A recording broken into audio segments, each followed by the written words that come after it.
Hello viewers, welcome to Rachel Bangla BD. প্রথমে জন সিনার বিষয়ে কথা বলবো। আর জন সিনাকে খুবই হেট করা হচ্ছে। আর প্রশ্ন হচ্ছে তাকে কেন হেট করা হচ্ছে? কারণ হচ্ছে এই যে ছবিটা দেখছেন এর জন্যই তাকে হেট করা হচ্ছে। জন সিনা তার ইনস্টাগ্রামে এই পোস্টটা করেছে, মানে তাকে পোস্ট করেছে। আর আপনারা হয়তো তাকে চিনেনি, আর একে চিনবে না এমন কে আছে? আর সে হচ্ছে এই মডার্ন জেনারেশনের প্রথম ট্রিলিয়নিয়ার। তার নাম হচ্ছে ইলন মাস্ক। রিসেন্টলি আপনারা সবাই জানেন ইলন মাস্ক ট্রিলিয়নিয়ার হয়েছে। আর ট্রিলিয়নিয়ার হওয়ার পর জন সিনা তার ওয়েতে তাকে কনগ্রাচুলেশন করেছে। জন সিনা অনেকের বার্থডেতে পোস্ট করে, মানে শুধু পোস্ট করে, কোনো ক্যাপশন লেখে না। তারপর কারো যদি ম্যাসিভ অ্যাচিভমেন্ট হয় সেটা নিয়েও পোস্ট করে। আপনারা সবাই জানেন ইলন মাস্ক ট্রিলিয়নিয়ার হয়েছে, এটার জন্য জন সিনা এই পোস্ট করেছে। আর যদি আমি জন সিনার কমেন্ট সেকশন দেখে বোঝা যাচ্ছে না যে জন সিনার ফ্যান কমেন্ট করেছে। আর কেন দেখা যাচ্ছে না? কারণ সবাই জন সিনাকে হেট করতেছে কমেন্টে। অনেকে বলতেছে জন সিনা তুমি এই পোস্ট কেন করেছো, তোমার এই পোস্ট করা উচিত হয়নি, জন সিনার মতো এত ভালো মানুষ এই লোকটার পোস্ট কেন করলো। আর আমার কথা হচ্ছে কেন এমনটা কেন করতেছে ফ্যানরা? ইলন মাস্কের জন্য তো জন সিনাকে এত হেট করার কোনো মানে দেখি না। আবার একটা জিনিস মনে হচ্ছে আমার, মানে এখন মনে হলো ইলন মাস্কের নাম এপস্টিন ফাইলে ছিল, এর জন্যই হয়তো তাকে হেট করা হচ্ছে। আর তাকে হেট করবে কেন? হেট করবে ইলন মাস্ককে। এপস্টিন ফাইল আমি পুরাটা পড়তে পারিনি, বা যতটুকু জানতে পেরেছি ইলন মাস্কের ওরকম নাম নেই। আবার সেকেন্ড যদি দেখেন, মানে তাকে হেট করতেছে, আমার মনে হচ্ছে এখন ডোনাল্ড ট্রাম্পকে সে অনেক হেল্প করে। ইলন মাস্কের কথা বলতেছি। আর এই ইলেকশনে যে ডোনাল্ড ট্রাম্প জিতেছে একটাই কারণ, মানে 70% সাপোর্ট দিয়েছে ইলন মাস্ক। মানে সবকিছু মিলে ইলন মাস্ককে নিয়ে ফ্যানরা রাগ হয়ে থাকে, মানে ডাব্লিউডাব্লিউর ফ্যানরা না, লোকেরাই রাগ হয়ে থাকে। এক কথায় বলতে পারি পলিটিক্যাল আইডিওলজির জন্যই হয়তো জন সিনাকে হেট করা হচ্ছে।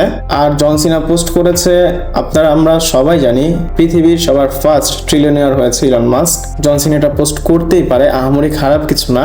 আর আমাদের সাথে ইলন মাস্কের কোনো সম্পর্ক নেই, সে কি করলো না করলো কিছু আসে যায় না। জন সিনার ফ্যান আমরা ডাব্লিউডাব্লিউ দেখি, রেসলিং দেখি। জন সিনাকে নিয়ে যে হেট করা হচ্ছে আমার মনে হলো যে আপনাদের জানাই। আপনারা কি হেট করেন কিনা আবার আমাকে কমেন্ট করে জানাতে পারেন। আমি পার্সোনালি জিনিসটা নর্মালি নিয়েছি। জন সিনাকে আমার ভালো লাগে, সে পোস্ট করতেই পারে, এটা তার একমাত্র ব্যক্তিগত স্বাধীনতা, তার যা ইচ্ছা সেটাই করবে। আমি আপনাদের মতামত জানতে চাই, অবশ্যই আমাকে জানাবেন। আর বেশি বেশি আমার ভিডিওতে কমেন্ট করবেন। আপনারা যদি ডেইলি 2টা ভিডিও দেখতে চান আমাকে অবশ্যই কমেন্ট করে জানাবেন। আমি 2টা ভিডিও পোস্ট করতেছি, কিন্তু আমি ওইভাবে রিচ পাচ্ছি না। যদি আপনারা একটাই দেখতে চান একটাই বলেন, যদি 2টা দেখতে চান 2টা পোস্ট করলে 2টাই দেখতে হবে। আপনারা তো সেকেন্ড ভিডিও তার দেখেন না।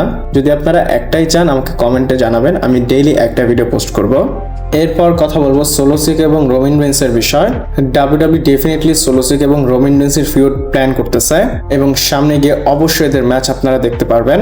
আমরা দেখেছি ফ্রাইডে নাইট স্ম্যাকডাউনে জেকাব ফাটু রোমান রেইন্সের আদেশে সোলো সিকার সামনে গিয়েছে, এবং জেকাব ফাটু রোমান রেইন্সের আদেশে বলেছে যে সোলো, রোমান রেইন্স চাই তুমি তার কাছে আবার চলে আসো। মানে এখানে বোঝা যাচ্ছে রোমান রেইন্স সোলো সিকাকে ব্লাড লাইনে চায়।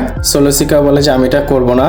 আর প্রথম বিষয় হচ্ছে জেকাব তোমার নিজের উপর শরম হওয়া উচিত, এবং সে রোমান রেইন্সের কুকুর বলেছে জেকাব ফাটুকে, এবং বলে যে দেখো আমি এখানে আমার মতো আছি, আমি রাজত্ব করতেছি। সোলো সিকাও বলে যদি রোমানের ইচ্ছা হয় যে আমাকে ব্লাড লাইনে নিবে তাহলে রোমানকে নিজে আমার কাছে আসতে বলো, এবং সে যদি আসে এসে আমাকে নিয়ে যেতে হবে। এখানে বেসিক্যালি সোলো সিকাও বলেছে যে রোমান আসুক, তার সাথে ফাইট করুক, যদি ফাইট করে জিতে তাহলে সে জেকাব ফাটুর মতো রোল প্লে করবে। এখানে আমার একটা জিনিস মনে হচ্ছে, রোমান রেইন্স কিন্তু রয়ের যে নেটফ্লিক্সের প্রথম এপিসোডটা হয়েছিল সেখানে ট্রাইবাল কম্প্যাক্ট ম্যাচে সোলো সিকাকে হারিয়েছিল। এমনিতে রোমান রেইন্স সোলোকে হারিয়েছিল, কিন্তু একনলেজমেন্ট সেরেমনি হয়নি। এমনও হতে পারে সেই একনলেজমেন্টটা রোমান রেইন্স এখন চায়, এর জন্য সোলো সিকার কাছে জেকাব ফাটুকে পাঠিয়েছে। আমি বলবো রোমান রেইন্স থানোসের মতো হয়েছে। দেখেন জেউসও এসেছে, জিমিউসও এসেছে, জেকাব ফাটুকেও তার হাতে নিয়ে এসেছে। আর এখন হয়তো সোলো সিকাকে সে যেহেতু বলতেছে সোলো সিকাকে তার হাতে নিয়ে আসবে। আবার এইখানে কিন্তু জিলা ফাটিও রুমার আছে, জিলা ফাটু যদি আসে হয়তো জিলা ফাটুকেও তার টিমে নিয়ে আসতে পারে। এখানে রোমান রেইন্স ব্লাড লাইনের মেম্বারদের কালেক্ট করতেছে। থানোস যেভাবে একটা স্টোন কালেক্ট করে, রোমান রেইন্স সেভাবে ব্লাড লাইনের মেম্বারদের কালেক্ট করতেছে। আর এই সব কিছু লিড করবে, মানে রোমান যেটা করতেছে এখন লাস্টে গিয়ে লিড করবে হচ্ছে সোল এবং রোমানের ম্যাচ। ব্লাড লাইন ভার্সেস এমএফটির ম্যাচ হবে, এবং পসিবলি এটা সার্ভাইভাল সিরিজ ওয়ার গেমে হতে পারে। দেখি রোমান রেইন্স এই ব্লাড লাইন নিয়ে সামনে কি করে। পারে। আমি আরেকটু সময় দিব রোমেনকে, যদি তার এই ফিউড বা তার রেইন আমার ভালো না লাগে অবশ্যই এটা নিয়ে সমালোচনা করব আপনাদের সাথে। আমি পার্সোনালি তাকে আবারও বলি সময় দিব। আপনারা কি করতে চান বা আপনাদের মতামতকে আমাকে কমেন্ট করে জানাতে পারেন। এরপর একটা স্টোরি আপনাদের সাথে শেয়ার করব, এটা কোনো আপডেট না কিন্তু একটা পসিবল ডাইরেকশন, মেবি কে জানে এটা হতেও পারে। আর এটা ওয়ার্ড সিনিয়রের মধ্যে একটা হবে যদি হয়। আপনারা হয়তো স্ক্রিনে ফটোগ্রাফিকটা দেখতেই পাচ্ছেন। যদি এই ডাইরেকশনটা হয় তাহলে কি হবে একটাবার চিন্তা করেন। Obafemi versus Dominik Mysterio, simple Obafemi জিতবে। তারপর জেউসো ভার্সেস জেভানো ভিন্সের মধ্যে জেউসো জিতবে। তারপর নাইট অফ চ্যাম্পিয়নে জেউসো ভার্সেস ওবাফেমির ম্যাচ হবে কিং অফ দ্য রিং টুর্নামেন্টের ফাইনালে। এই ম্যাচে ধরেন ব্রক লেসনার অ্যাটাক করলো ওবাফেমিকে, আর এটার অ্যাডভান্টেজ নিয়ে জেউসো ওবাফেমিকে হারিয়ে দিবে। এরপর জেউসো কিং অফ দ্য রিং হবে, কিং অফ দ্য রিং হয়ে সে চ্যালেঞ্জ করবে কোডি রোডসকে। অ্যান্ড সাপোজ যদি আবারও বলি যদি অ্যাকচুয়ালি জেউসো কোডি রোডসকে বিট করে নতুন চ্যাম্পিয়ন হয়ে যায়, মানে ডাব্লিউডাব্লিউই আন্ডারস্পিটেড চ্যাম্পিয়ন হয়ে যায়, তাহলে কি হবে আমি জানি না আপনাদের রিয়াকশন কি হবে। যতটুকু দেখেছি আপনারা অনেকেই জেউসোকে পছন্দ করেন না, কিন্তু বাইরের দেশে যা অবস্থা হবে জেউসোকে নিয়ে সেটা একদম দেখার মতো। তারা হয়তো রাইড করা শুরু করবে, একদিক দিয়ে জেউসো জিতেছে, ওই দিক দিয়ে কোডিকে হারিয়ে দিয়েছে। এটা তো আরো বেশি মানে এক্সট্রিম লেভেলের হয়ে যায়। ওই দেশের মানুষ কিন্তু জেউসোকে পছন্দ করে না, মানে বাইরে সবাই কোডির ভক্ত। আর কোডি রোডসের এই ভক্ত হওয়ার কারণ হচ্ছে সে আমেরিকার যে একটা থিম সেটা ইউজ করে থাকে সব সময়। আর যদি এমনটা হয় কোডিকে হারিয়ে জেউসো চ্যাম্পিয়ন হয়েছে, একটাবার চিন্তা করেন তার যে ভিডিওটা আপলোড করবে ডাব্লিউডাব্লিউই ইউটিউবে সেটা সবচেয়ে বেশি ডিসলাইক হবে। আমি একটা জিনিস বলবো, ডিসলাইক হোক আর যাই হোক, কোডির হাত থেকে টাইটেল আমি যেতে দেখতে চাই। যাকে ইচ্ছা তাকে চ্যাম্পিয়নশিপটা দিয়ে দেখ, কোডির কাছে না থাকলেই হবে। আপনারা কিন্তু এটার উপর পুরো বিস্তারিত আমাকে কমেন্ট করে জানাবেন, আমি প্রত্যেকটা কমেন্ট পড়বো। কে কিভাবে কি দেখতে চান, এই গ্রাফিকটা দেখে তো আমি আমার কথাগুলো বললাম, আপনাদেরটা আপনারা বলবেন। এরপর নেক্সট এন্ড ফাইনাল স্টোরি, আর এটা হচ্ছে রোমান রেইন্সের বিষয় এবং রোমান রেইন্সের আপডেটেড শিডিউল আপনাদের আমি বলে দেই। এর আগের মানে নাইট রতে কিন্তু রোমান রেইন্স অ্যাবসেন্ট ছিল, আর এর পরের সপ্তাহে মানে যে রটা হবে সেখানে কি রোমান রেইন্স থাকবে, সেখানে থাকলে তারপরে তার শিডিউল কি সেটাও কিন্তু সবাই জানতে চান। আপনারা এখানে দেখতেই পাচ্ছেন রোমান রেইন্স জুনের 15 তারিখ যে মানে নাইট রটা হবে সেখানে থাকবে।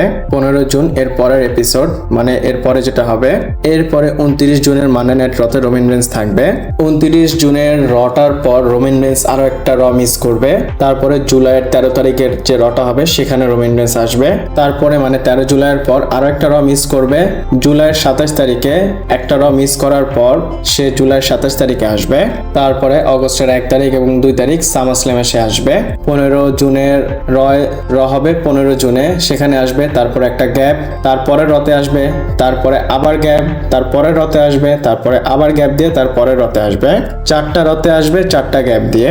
আমার মনে হয় নাইট অফ চ্যাম্পিয়নের পরে যে সে অ্যাপিয়ার হবে স্যাটারডে নাইট মেইন ইভেন্টে যদি ম্যাচ করে সেটা বিল করার জন্য সে আসবে।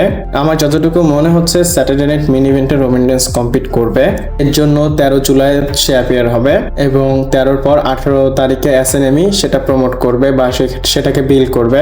আপনাদের কি মনে হয় আমাকে কমেন্ট করে জানাতে পারেন। আজকের জন্য এতটুকু ছিল। যদি ভালো লাগে লাইক কমেন্ট শেয়ার সাবস্ক্রাইব করে পাশে থাকবেন। পরবর্তী ভিডিওতে আবার দেখা হচ্ছে।